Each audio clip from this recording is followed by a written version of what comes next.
नमस्ते। गीता एवं गीता प्रवचन के अध्ययन में मैं डॉक्टर नीलम अग्रवाल आपका पुनश्च स्वागत करती हूँ।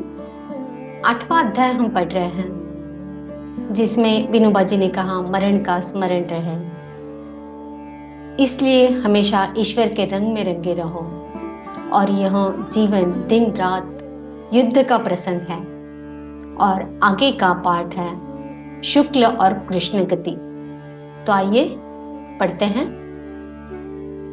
परमेश्वर पर श्रद्धा रखकर यदि मनसा वाचा कर्मणा दिन रात लड़ते रहोगे तो अंत की घड़ी अतिशय उत्तम होगी, उस समय जब देवता अनुकूल हो जाएंगे। यही बात इस अध्याय के अंत में एक रूपक द्वारा बताई गई है। इस रूपक को समझ लीजिए। जिसके मरण के समय आग जल रही है, सूर्य चमक रहा है, शुक्ल पक्ष का चंद्र बढ़ रहा है, उत्तरायण का निरभ्र और सुंदर आकाश फैला हुआ है, वह ब्रह्म में विलीन होता है।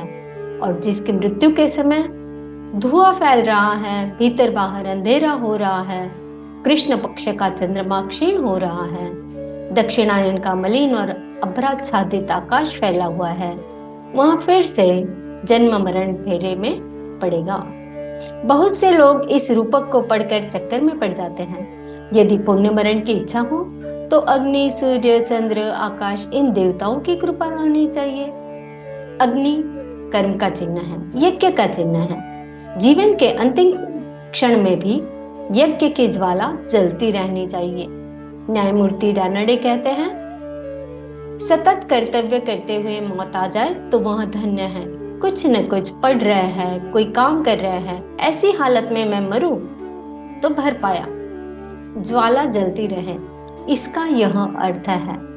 मरण समय में भी कर्म करते रहे, यह अग्नि की कृपा है। सूर्य की कृपा का अर्थ है बुद्धि की प्रभा अंत तक चमकती रहनी चाहिए।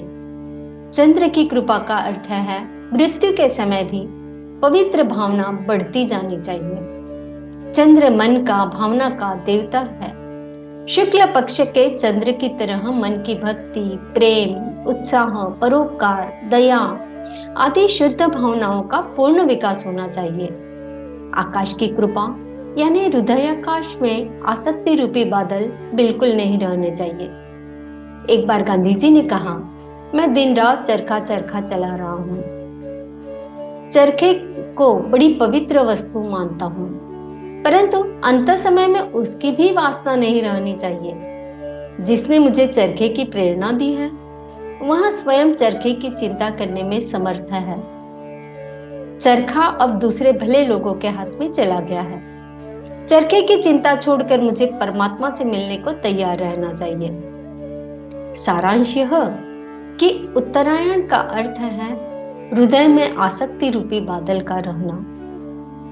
अंतिम सांस तक हाथ में कोई न कोई सेवा कार्य हो रहा है, भावना की पूर्णिमा चमक रही है, हृदयाकाश में जरा भी आसक्ति नहीं है, बुद्धि सतेज है।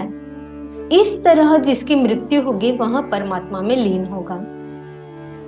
ऐसा परम मंगल में अंत लाने के लिए रात दिन सावधान और दक्ष रहकर लड़ते रहना चाहिए।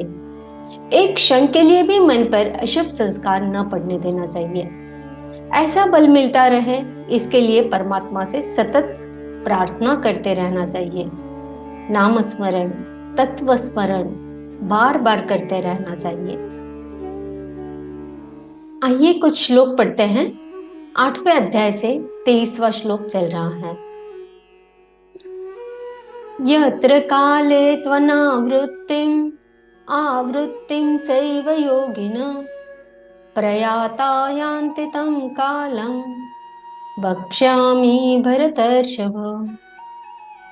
हे भरत श्रेष्ठ, जिस समय में शरीर को त्याग कर जाने वाले योगियों का पुनर्जन्म नहीं होता और जिस समय में शरीर त्यागने पर पुनर्जन्म होता है, उस समय में के बारे में मैं तुम्हें बतलाता हूँ। अग्निर्ज्योतिरः शुक्ल षण्मासा उत्तरायणम् तत्र प्रयाता गच्छन्ति ब्रह्म ब्रह्मविदो जना। जिस समय ज्योतिर्मय अग्नि जल रही हो, दिन का पूर्ण सूर्य प्रकाश हो, शुक्ल पक्ष का चंद्रमा बढ़ रहा हो, और जब सूर्य उत्तर दिशा में रहता है, उन 6 महीनों के समय में शरीर का त्याग करने वाले ब्रह्मज्ञानी मनुष्य ब्रह्म को प्राप्त होते हैं। धूमो रात्रिस्तथा कृष्ण षण्मासा दक्षिणायनम् तत्र चांद्रमसं ज्योति योगी प्राप्य निवर्तते। जिस समय अग्नि से धुआं फैल रहा हो, रात्रि का अंधकार हो, कृष्ण पक्ष का चंद्रमा घट रहा हो, जब सूर्य दक्षिण दिशा में रहता है, उन 6 महीनों के समय में शरीर के त्यागने वाला स्वर्ग लोकों को प्राप्त होकर अपने शुभ कर्मों का फल भोग कर पुनर्जन्म को प्राप्त होता है। शुक्ल कृष्णे गति है ते जगत शाश्वते मते एकया यातना वृत्ति मन्यया वर्तते पुनः। वेदों के अनुसार इस मृत्युलोक से जाने के 2 ही शाश्वत मार्ग हैं, एक प्रकाश का मार्ग और दूसरा अंधकार का मार्ग। जो मनुष्य प्रकाश मार्ग से जाता है वह वापस नहीं आता, और जो मनुष्य अंधकार मार्ग से जाता है वह वापस लौट आता है। नैते श्रुति पार्थ जानन् योगी मुह्यति कश्चन तस्मात् सर्वेषु कालेषु योगयुक्तो भवार्जुनो। हे पृथापुत्र, भक्ति में स्थित मेरा कोई भी भक्त इन सभी मार्गों को जानते हुए भी कभी मोहग्रस्त नहीं होता है। इसलिए हे अर्जुन, तू हर समय मेरी भक्ति में स्थिर हो। वेदेषु यज्ञेषु तपसु चैव दानेषु यत् पुण्यफलं प्रदिष्टम् अत्तेतत् सर्वमिदं विदित्वा योगी परम स्थानम् उपैति चाद्यम्।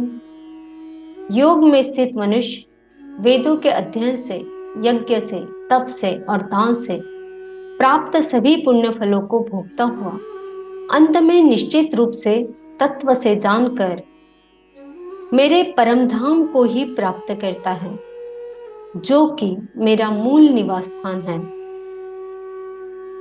श्री कृष्णार्पणम।